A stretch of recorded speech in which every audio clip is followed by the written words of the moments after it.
TitleMatchNetwork.com. What are your thoughts on Vince buying WCW? I don't know. I mean, I wouldn't want to go some bull. I'd hate to be the guy to go, it'll be the death of wrestling, because it probably won't be. I think it's the death of the wrestlers ever having any kind of union or anything like that. They have no bargaining position anymore, Right. and I got news for them, they never will.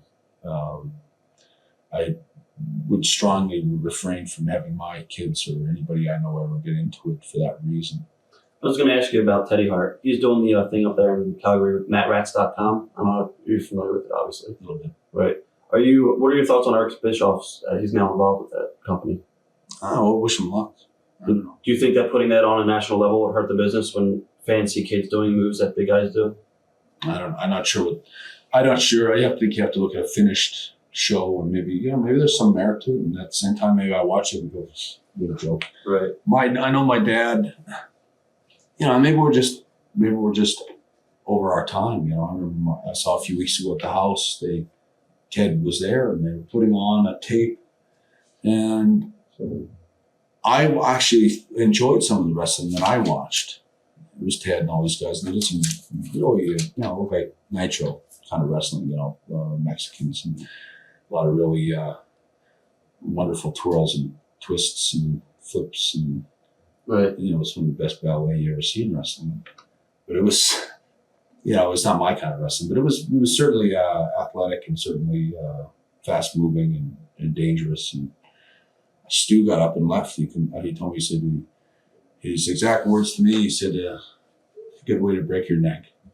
And he didn't want to watch it anymore. And that's sort of the same for me. I don't want to watch. I actually find now I'd rather watch Ultimate Fight wrestling and enjoy a struggle and a contest. And I know that's different than pro wrestling. But that's what pro wrestling was always supposed to be. It was supposed to be a struggle, and guys fighting to get out of holds and trying to reversals. And this ballet stuff that wrestlers do today, I mean, I'm glad it's popular. I know the guys that are doing it, they're 120 pounds most of the time. They're very well conditioned, and it takes a lot of skill to do those things. I'm not trying to minimize it, but it's not pro wrestling. Well, I guess it is, but it's not the kind of pro wrestling I like. Since maybe you will never have another chance to go on TV, like this is maybe your last opportunity, how would you, first, how would you like to be remembered in the business? And also, is there anything you want to say to your fans that might be watching this videotape right now? We got a book coming out. I was going to ask you that too, if you want to talk about all that. Well, I'm working on a book. I'm not working on a negative book, though. I don't want to write a book that's ugly or dark. I'd like to write a book that's very honest. And I think I'd like to write a book that brings out the best parts of the wrestling, and the friendships and the camaraderie of the dressing room, the respect, things like that. I think a lot of the wrestlers, I think of all the wrestlers that did the best with the books. I thought most all the books you could flush in the toilet, except for Mankind's. It was a nice book, mostly because it was honest and it was thoughtfully written. I did like Mankind's book, but in reflection to myself, Mankind missed a lot. Like, he wasn't around. And Mankind's a totally different kind of wrestler. I was never a masochist. I could get more mileage out of working out of my arm than having it crash through 14 tables set on fire. And it's like, I certainly have a lot of respect for Mankind. I thought he was great work. He's a great friend of mine, I think, still. So I don't mean to, but in me, I go back to Skylar Low. My first memories of midgets, like wrestling, was climbing into I think the very first time I went to a wrestling match, I climbed into a limousine with my dad with 4 midgets, and it's like, this is my life. It starts from there. I know every wrestler, and Andre the Giant. I see these old guys. I remember Don Leo Jonathan walking in the dressing room in Vancouver, and they wouldn't even let him in, and the guys were saying, "I know who he is." I said, have you ever seen the picture of Don Leo Jonathan drop kicking Andre the Giant at an angle like that?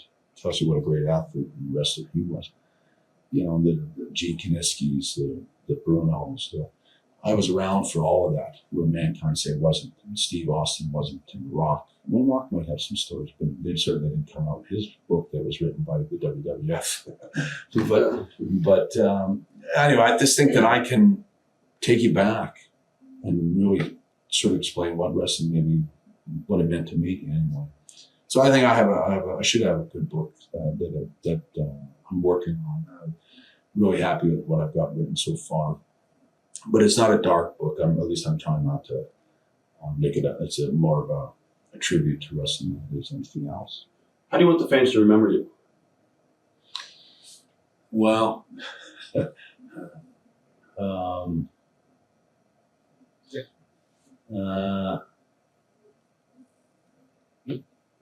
I think if they just remember me, it would be nice.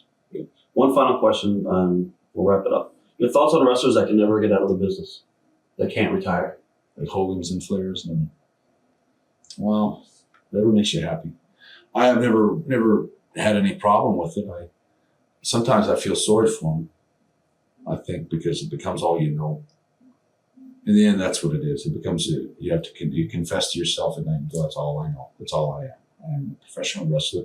My friends are professional wrestlers. My life is professional wrestling. Everything I do, eat, sleep, drink, wake up in the morning, everything I am a professional wrestler, and that's all I ever will be. And I have nothing else. And I'm not like that. To me, it was a job. I don't need the wrestling business. I wish sometimes, like I always thought when I got out of wrestling, I could open up a wrestling school. I would teach guys what I would consider an art form, how to really wrestle. Unfortunately, I think with my concussion, I can't even do that. I can't even take bumps or fall back to this.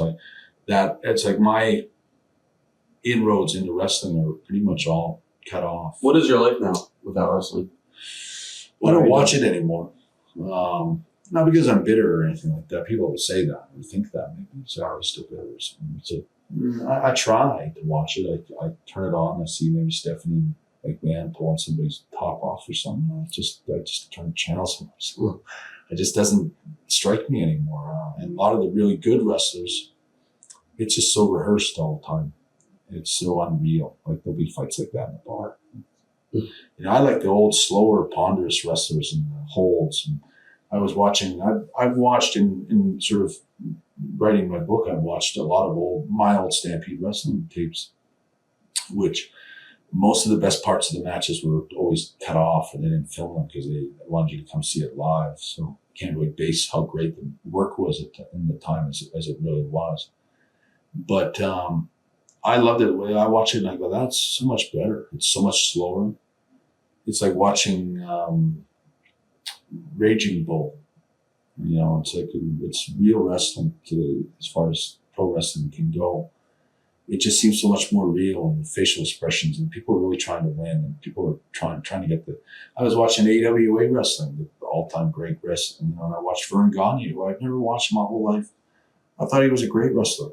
I thought he was a really good wrestler. And I would rather watch that wrestling than any of that horseshit that's out there today. This ballet twirls and leaps, and you can see that on. It reminds me of like a bunch of antelope running in the field or something. It just doesn't do anything for me. Do you have any regrets? I have one regret. I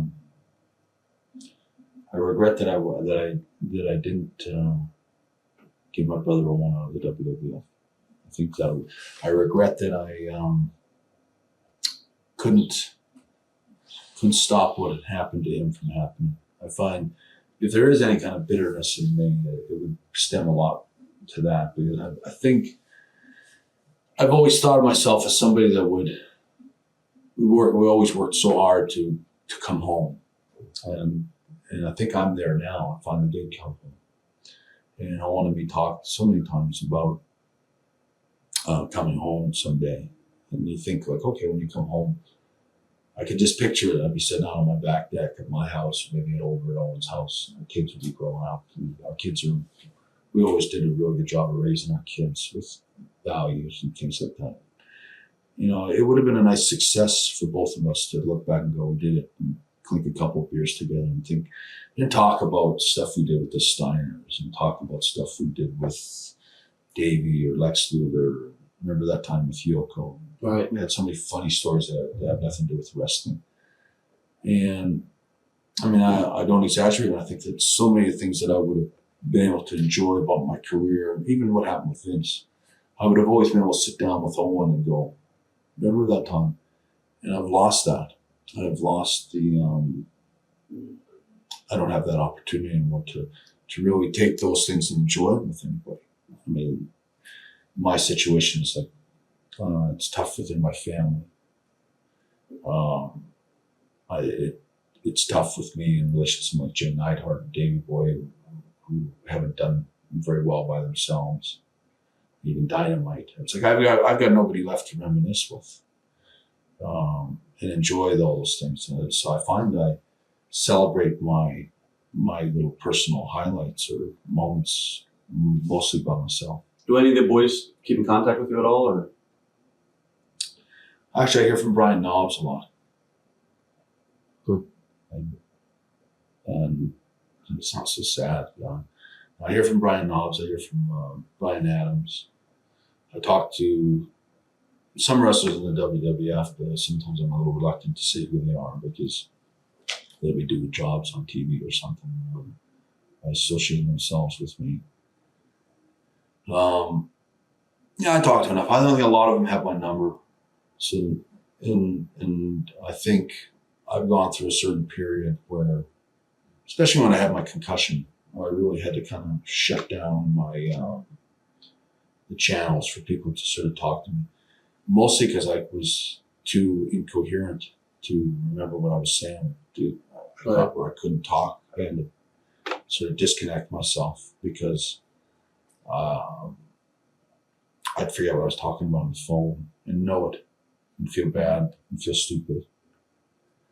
So I think since maybe November, and then when I got fired or released or whatever, and then it's like I've kind of just been working and sort of putting my own life together for the first time. So a lot of I don't think that wrestlers don't call me up or anything. So I think it's just a case of not being able to renew that. And I look forward someday to talking to a lot. I've made a lot of friends in wrestling. I think people always ask me, "What do you miss about wrestling?" Well, I miss the odd match. I miss the moment of being able to know that I worked the crowd. Not like the wrestlers today that are being worked by the crowd. But I love the fact that I could, have the meeting out in the palm of my hand. Right. I miss that sometimes. I miss being a heel sometimes. More than anything, I think I miss just my friends. I mean, a lot of friends that I met on the road, and I think I miss a lot of the wrestlers themselves. The exception of maybe Shawn Michaels, and I'll probably throw Hunter Helmsley into that too, just for the heck of it. But with the exception of those two guys, I don't think there's anybody in the business that I had ever had any bad feelings from. TitleMatchNetwork.com